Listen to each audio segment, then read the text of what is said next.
despite the fact that every golfer has his own unique golf swing, and you can hardly find any two golfers with exact same golf swings.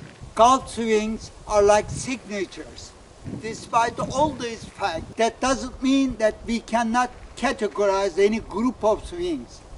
We have at least two main groups. Classic swings of the old-timers, which is approximately up to 1960s, and then from 1960s onwards, starting with the Jack Nicklaus. Those are modern swings. Classic swings of the old-timers and modern swings from 1960s onwards, starting with the Jack Nicklaus. So we can group all the golf swings under these two main categories. Obviously, there are also hybrid swings which takes advantages, parts of each group. Van Hogen, as we all know, is the top single representative of the classic swings. That doesn't mean that all the classic swingers have the same golf swing. Obviously not. Van Hogen, everybody agrees, represents the classics quite well and quite efficiently. What is the major difference between these two major groups, classic swings and modern swings? It is the power.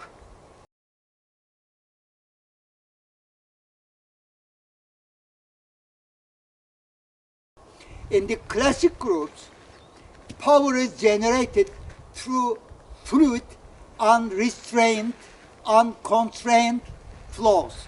Fluid flows. You generate fluid flowing actions, one big action of the golf swing, and that action generates mainly the power of the golf swing.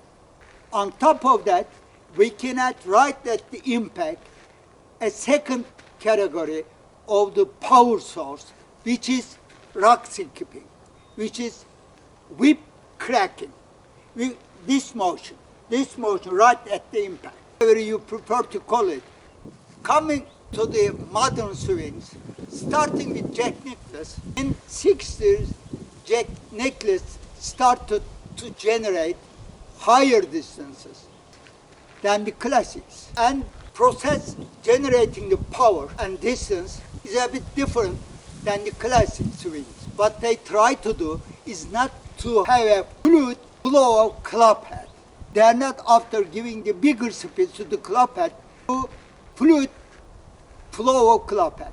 What they do is try to stretch the trunk muscles altogether, and after stretching, try to end up with a big burst of power. Out of this stretch, they generate bigger power.